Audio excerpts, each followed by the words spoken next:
오늘은 마이누 얘기를 좀 해보고 싶은데 다들 아시겠지만 이제 마이누 같은 경우에 이제 계약과 관련된 얘기들이 되게 많잖아요. 뭐 주국 관련된 얘기들도 되게 많고. 근데 일단 오늘 영상에서는 그런 것들을 차치를 하고 전술적인 부분들, 시스템적인 부분만으로 봤을 때 마이누가 차후 아무림의 맨유에서 사용될 수 있는 여지가 있는지 그거 위주로 좀 살펴보고 싶습니다. 코비 마이누의 미래는 어떻게 될 것인가? 아시다시피 맨유 최고의 유망주 중 하나였죠, 마이누는. 특히 그런 면모가 23-24 시즌 굉장히 임팩트가 크게 다가왔었습니다. 그때 당시에 테너가 체제였는데 정말 많은 선수들이 부상으로 이탈을 했었잖아요. 후방의 수비 자원들도 그렇고 뿐만 아니라 앞쪽의 미드필더 자원들 진짜 뛸 수 있는 선수가 없을 정도로 부상으로 모두가 아웃됐을 때 그때 마이누가 선발 기회를 많이 받았었습니다. 리그 24경기 3골 1도움을 기록을 했었죠. 기억하시는 분들 당연히 계시겠지만 23-24 시즌은 마이누한테 최고의 시즌이었습니다. 아마 이 선수가 선수 생활을 쭉 하면서 본인도 이 시즌을 잊지 못할 것 같아요. 23년 11월 프리미어리그 첫 선발 출전을 했고요. 24년 1월엔 맨유 1군에서 첫 득점을 했고 그리고 얼마 뒤인 3월엔 잉글랜드 국가대표팀으로 콜업되면서 국가대표팀 경기를 갖기까지 했죠. 그래서 그때 당시에 통칭 말하는 엄마밤 라인 벨링엄, 마이누, 라이스, 사우스게이트가 이런 새로운 미드필더 라인을 만들기까지 했었습니다. 그리고 시즌 막바지엔 FA컵 결승전 맨시티와의 경기에서 득점을 하기까지 하면서 팀 우승에 기여하기도 했었죠. 그런데 단순히 마이누가 몇 경기를 뛰었다, 몇 골을 넣고 몇 어시를 했다 이런 통계 측면으로는 잡히지 않는 많은 전문가들이 정말 긍정적으로 봤던 마이누만의 장점이 있었어요. 바로 침착함이었습니다. 백포 시스템 4-2-3-1 포메이션의 중앙 미드필더로 뛸 때 우리 팀의 공격 방향이 중앙으로 세팅돼서 중앙 방향으로 볼을 몰고 전진할 경우 이걸 마이누가 볼을 잡았을 때 상대의 중원 압박에 둘러싸이잖아요. 주변에 상대 선수들이 막 달라붙고 볼을 뺏으려고 시도를 할 때 여기서 마이누의 굉장한 침착함이 드러났죠. 그 중원 압박에 둘러싸이면서도 쉽게 볼을 뺏기지 않고 소유권을 유지하는 능력, 그리고 침착하게 그거를 유지하면서 다른 동료한테 볼을 내주는 장면들, 이 압도적인 침착함이 마이누가 정말 긍정적으로 평가받았던 요소였습니다. 그래서 그때 당시에 정말 온갖 찬사가 나왔었어요. 잉글랜드 국가대표팀 동료였던 라이스 같은 경우는 친구들한테 마이누는 어때? 라는 질문을 많이 받는다. 그는 정말 침착하다. 나는 최고의 재능을 갖고 있음에도 모든 것을 갖추지 못한 어린 선수들을 많이 만나봤다. 하지만 마이누는 매우 신중하다. 그는 엄청난 선수이며 앞으로 잉글랜드에서 함께 많은 경기를 뛰고 싶다. 이런 식으로 마이누의 신중함, 침착한 플레이 그 부분에 대해서 찬사를 남겼었고요. 당시 잉글랜드 국가대표팀 감독이었던 사우스게이트 역시도 마이누는 매우 침착해 보인다. 그와 전술적인 얘기를 할 때면 내가 얘기하는 모든 개념을 매우 쉽게 받아들이는 것처럼 느껴진다 라고 얘기하면서 감독으로서 자기가 얘기하는 그런 전술적 지시들, 요구사항들 이런 것들을 선수가 굉장히 쉽게 받아들인다. 전술 지능이 상당히 높은 것 같다. 이런 식으로 마이누의 전술 지능 역시도 칭찬을 했었습니다. 마이누는 4-2-3-1 포메이션, 4-3-3 포메이션 이런 백포 기반 시스템에서 특화된 역량을 갖추고 있는 미드필더 자원인 것 같아요. 지금까지 말씀드렸던 중원에서의 좋은 탈압박 능력, 그리고 전진 방향이 중앙으로 세팅되어 있었을 때 볼 소유 중에 보여주는 침착함, 그리고 안정적인 패스 능력 이런 것들을 봤을 때 코비 마이누는 백포 기반 투볼란테 중 하나로 뛸 때 가장 기능적인 자원이었습니다. 4-2-3-1을 예로 들어볼게요. 한쪽 풀백이 전진하고 후방에 변형 백3가 만들어진다. 한쪽 선수는 아이솔레이션 되고 우리 팀의 공격 방향은 오른쪽이나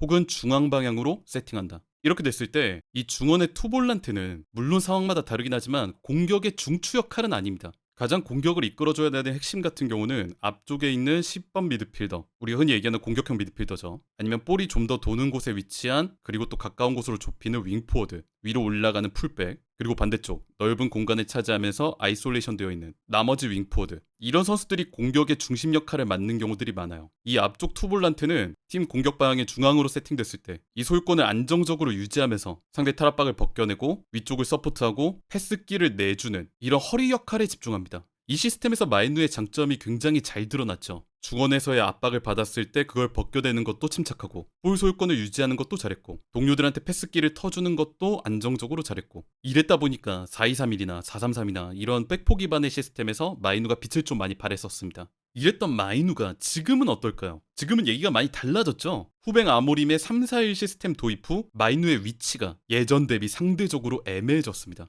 이게 선수가 못한다? 못해졌다? 이런 거랑은 얘기가 좀 달라요. 선수의 개인 능력이 부족하다 이런 느낌의 얘기가 아니라 감독이 미드필더에게 요구하는 역할이 그리고 능력이 이전과는 좀 달라졌기 때문이라고 생각을 합니다. 저는 어떻게 달라졌는지 차이점을 좀 설명을 드리고 싶어요. 아까의 4-2-3-1 포메이션이죠. 이 경우에는 기본적으로 일단 이 선발 라인업만 봐도 3미들입니다. 후방에 투볼란테, 앞쪽에 10번 미드필더, 3미들이죠. 여기에 추가로 감독의 성향에 따라서 중앙 지역에 좀 더 많은 선수를 놓고 싶다. 그러면은 한쪽 풀백을 안으로 좁히면서 미드필더화 시키기도 합니다. 우리가 소위 얘기하는 인버티드 풀백이죠. 이러면은 4미들이 갖춰집니다. 이 4미들로도 만족을 못하겠다. 그러면 정말 극단적인 감독 같은 경우는 이 4명에 더해서 앞쪽에 있는 최전방 공격수를 아래로 떨어뜨려 또 미드필더를 추가하기도 하죠. 이러면은 5명, 5미들이 됩니다. 이런 성향 같은 경우는 특히 가운데에서의 전진, 중앙 채널을 많이 쓰고 싶어하는 감독들한테 많이 드러나는 요소예요. 이렇게 우리가 중앙 방향으로 공격 방향을 세팅할 경우 상대는 중앙 밀집형으로 더 강하게 모여들 수밖에 없고 상대 다수와 우리 다수가 맞붙는 중원 싸움이 더 치열해지죠. 이런 싸움판에서는 아까 말씀드렸던 마이누의 그런 장점들, 탈압박, 침착함, 안정적인 볼 소유 이런 것들이 빛을 발하는 경우들이 많습니다. 하지만 지금 아모림의 맨유 같은 경우는 시스템 자체가 아예 다르죠. 3-4-2-1 시스템이기 때문에 기본적으로 중원에 있는 미드필더가 투미들입니다. 아까 4-2-3-1 시스템에서의 3미들과는 벌써부터 하나가 차이가 나죠. 여기 추가로 아모림 같은 경우는 선수들의 좌우 횡적인 변화 이런 것들을 잘 가져가지 않는 감독입니다. 아까 4-2-3-1에서 보여줬던 뭐 인버티드 풀백이라든지 이런 거를 사용을 안 하죠. 이런 횡적인 변화보다는 선수들이 위아래로 직선적으로 움직이는 종적인 변화를 많이 강조하는 감독입니다. 그렇기 때문에 이 중원 투미들은 수적으로 변화가 경기 내내 크게 없어요. 아까 예시로 보여드렸던 다른 시스템, 뭐 3미들이라든지 인버티드 풀백을 써서 4미들, 또 위에 있는 선수들을 내려 써서 많게는 5미들 이렇게 쓰는 감독들의 시스템과는 근본적으로 중원에서 숫자가 크게 차이가 나죠. 아모림이 이런 식으로 중원의 숫자를 적게 놓는 이유는 애초에 공격 방향 자체가 중앙이 아니라 양쪽, 측면 채널이기 때문입니다. 측면에서의 전진을 강조하는 감독이기 때문에 애초에 이런 중앙 방향에서의 전진 장면 자체가 많이 필요하지 않은 거죠. 물론 스포르팅 때 기준으로 얘기를 하자면은 가운데 있는 센터백이 위로 올라가면서 3미들을 채워주는 경우도 있긴 했지만 맨유로 온 이후로는 이런 모습을 또 보여주지 않고 있기 때문에 일단은 측면 방향에서의 전진이 메인이라고 봐도 될 것 같습니다. 그러니까 이 감독이 바라보는 이 전진의 방향성에서 큰 차이가 나는 거예요. 그러면 이렇게 측면에서 전진하고 공격한다고 했을 때 이 중원의 투미들은 무슨 역할을 맡느냐? 이 둘의 역할이 조금씩 다릅니다. 아모림은 이 투미들한테 주로 두 가지 역할을 요구를 하는데 하나는 활발하게 뛰어다니면서 필드의 모든 공간을 커버하는 미드필더. 우리가 소위 얘기하는 박스 투 박스 유형에 좀 가까운 플레이죠. 그리고 또 하나는 상대적으로 뒤쪽에 머무르면서 백스리 앞을 보호하는 전투적인 미드필더. 크게 이 두 유형을 요구합니다. 맨유가 공격 전개를 할 때 양쪽 윙백들이 기본적으로 높이 올라갑니다. 그리고 벌려진 이선 자원들은 이 윙백들과 링크 플레이를 하면서 자유롭게 스위칭 플레이를 가져가거나 아니면 본인들이 기회가 났을 때 안쪽으로 좁히면서 골문을 노리거나 이후 재밌는 거는 이 두 미드필더의 역할인데 한쪽 미드필더 같은 경우에는 박스 투 박스 후방 빌드업 상황 때는 아래쪽에 머물면서 3위 빌더 그리고 볼이 하프라인을 넘어갔을 때는 거의 박스 위쪽으로 가깝게 붙으면서 최대한 높이 전진하는 플레이를 보여주죠. 그러면서 위쪽 파이널 서드 인근에서 플레이메이킹, 뭐 킬패스나 크로스 아니면 기회가 났을 때 본인이 박스 타격을 하는 이런 플레이를 많이 보여줍니다. 지난 시즌엔 주로 브루노 페르난데스가 3선으로 나왔을 때는 이 자리에 서면서 이런 넓은 활동량의 플레이를 보여줬었죠. 이 한쪽 미드필더가 이런 식으로 넓게 플레이를 가져간다고 한다면 남은 한 명, 또 다른 투미드 중에 한 명은 비교적 뒤쪽에 머무르면서 이 후방, 백스리 앞을 보호해주는 역할을 맡습니다. 왜냐하면 양쪽 윙백들도 모두 전진하고 공격 상황에는 다른 미드필더도 이렇게 전진하고 이선 자원들도 공격하러 전진하고 이러기 때문에 만약에 역습을 상대에게 허용을 했을 때 상대가 반격하러 올라올 경우에 막아줄 수 있는 선수가 크게 없는 상황이죠. 그래서 이 남은 한 명의 미드필더에게는 좀 더 전투적인 역할, 상대가 역습하러 올라오면은 최대한 붙어서 공을 따주고 이 후방 백스리에게 크게 부담이 걸리지 않도록 어떨 때는 파울로 끊어주기도 하고 이런 수비형 미드필더의 역할을 맡습니다. 카세미루라든지 우가르테라든지 이런 선수들이 이 유형에 속한다고 볼 수 있겠죠. 그래서 아모림이 원하는 미드필더의 역할 분류는 활발한 활동량을 가져가는 넓은 공간의 미드필더 그리고 수비적인 역할을 맡으면서 상대의 공격을 차단하고 백스리 앞을 보호해주는 그런 전투적인 미드필더 이 두 유형이라고 볼 수 있습니다. 마이누가 좀 애매해졌다는 얘기가 나오는 게 바로 이 포인트 때문에 그런 것 같아요. 아모림이 바라는 그런 미드필더의 유형에 엄청 핏하게 맞지는 않는다. 마이누 같은 경우는 막 박스 투 박스 넓게 뛰면서 상대 박스를 직접 타격하는 선수다. 물론 그런 장면도 있긴 했었습니다만은 그게 메인 장점이라고 하기는 좀 어려운 선수고요. 그렇다고 막 두 번째 유형 상대의 전진을 틀어막는 전투적인 미드필더다. 이것도 조금 아니기 때문에 그 두 유형 중에 뭐 하나다라고 딱 말할 수 있는 게 좀 아닌 것 같아요. 그리고 아까 말씀드렸던 그 포인트 현재 아모림 같은 경우는 측면에서의 전진을 선호하고 그거를 메인으로 삼고 있죠. 기존 마이누가 보여줬던 그런 장점들 중원 탈압박, 침착함 이런 것들은 중앙에서 전진을 많이 할 때 팀 시스템이 그럴 때 잘 드러날 수 있는 장점들인데 현재 아모림 체제의 맨유 같은 경우는 중앙에서 전진하는 그림 자체가 많이 안 나오는 팀이에요. 오히려 측면을 많이 쓰죠. 그렇기 때문에 마이누의 능력이 발휘될 판 자체가 잘 안 나온다.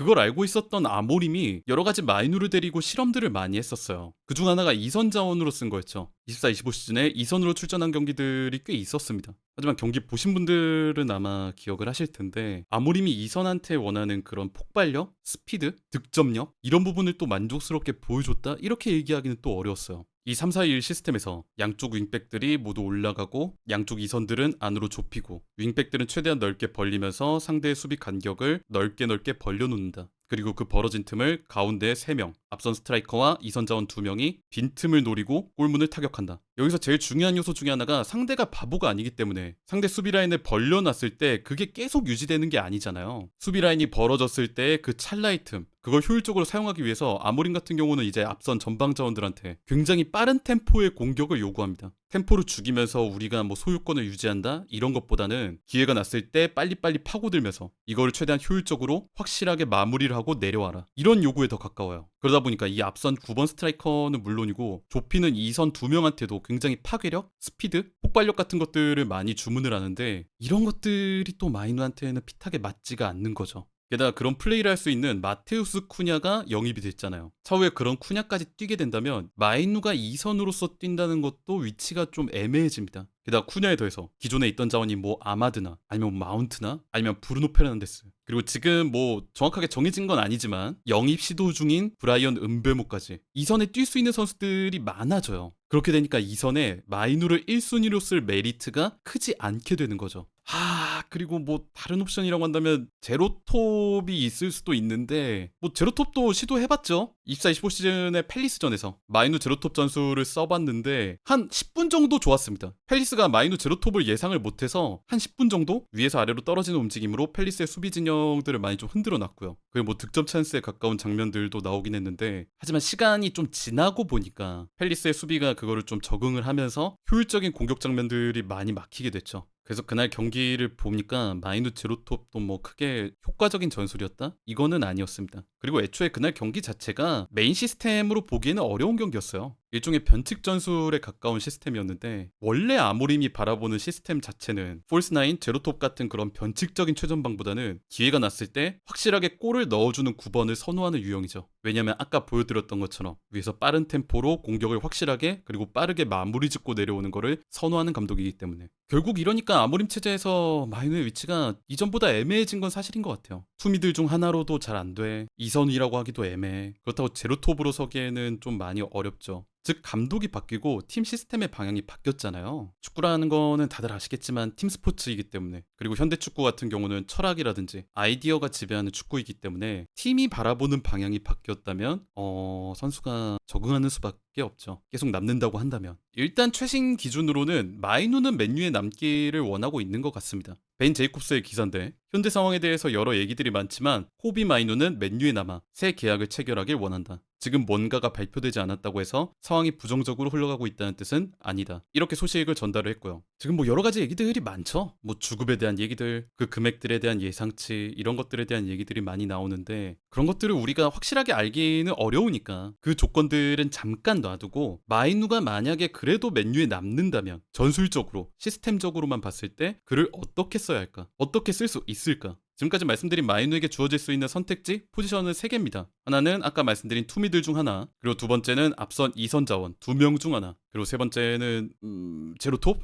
이렇게 3개가 될 것 같은데 우선 2선은 아까 말씀드린 것처럼 다른 자원들 그리고 어떻게 보면 더 나은 선택지들이 많습니다. 그래서 솔직히 말하면 굳이 마이누를 2선으로 올렸을 이유가 크게 많지 않아요. 세 번째 제로톱 역시도 결국 득점력 있는 9번이 온다면 마이누를 제로톱으로 넣을 만한 그런 메리트가 많이 없죠. 그래서 결국 마이누가 맨유에 남아서 활약할 수 있는 선택지는 아모림의 시스템이 유지된다는 전제 하에 첫 번째 투미들 중 하나로 활동하는 방법밖에 없습니다. 즉 아까 말씀드린 2개의 미드필더 그 두 유형 중에 하나로 선수가 자기 능력을 개발하는 수밖에 없겠죠. 활동량 넓게 뛰는 미드필더가 되든 중원을 막는 전투적인 미드필더가 되든 여기서부터는 좀 제 개인적인 의견이 많이 들어가는 생각인데 그래도 조금 마이누에게 희망적인 부분이라고 한다면 마이누가 2005년생 만 20세잖아요. 나이가 어리기 때문에 선수 개인의 플레이 스타일을 변화시킬 여지, 뭐 본인이 의지를 가지고 바꾸든 아니면 뭐 코치진들의 도움을 받아서 새롭게 재능을 만들어내든 이런 여지가 아직 많이 남아있다는 게 희망적이라고 생각을 합니다. 저는 아시다시피 그런 유형의 선수들이 많잖아요. 어떤 일들을 계기로 자기 플레이 스타일을 바꾸고 또 거기에 적응을 해서 새로운 활약을 보여주고 이런 경우들은 계속 있어 왔기 때문에 만약에 맨유에 남는다면 그런 부분에서 좀 도전을 해볼 수 있지 않을까. 코비 마이누라는 선수는 분명 재능 있는 어린 선수죠. 아모림의 새 시스템 이런 거에 적응을 못한 부분은 분명 있지만 현재 맨유의 상황을 고려할 때 재능 있는 어린 선수를 포기하는 거는 아모림 입장에서도 아깝다고 생각할 수 있을 것 같습니다. 대신에 어떤 조건이 붙나요? 이 선수의 주급이 정상적이라는 전제하에 지금까지 말씀드린 모든 얘기들은 이 전제가 깔려 있습니다. 주급이 정상적이지 않고 비정상적으로 높다? 그러면 애매한 이 선수를 쓸 이유도, 개조시켜서 뭐 개화시킬 이유도 없죠. 주급이 정상적이라는 전제하에 아모림도 쓸 여지가 있다. 그래서 저 같은 경우는 이번 프리시즌부터 맨유 팬 여러분들께서 마이누의 모습을 좀 주목해서 보셨으면 좋겠어요. 만약 마이누가 맨유에 남고 아모림이 그를 계속 쓰고자 한다면 아마 이번 프리시즌에 마이누에게 좀 다른 플레이, 아까 말씀드렸던 감독이 원하는 그 미드필더들의 플레이, 이 새로운 스타일을 입히기 위해서 되게 노력할 가능성이 있다고 생각합니다.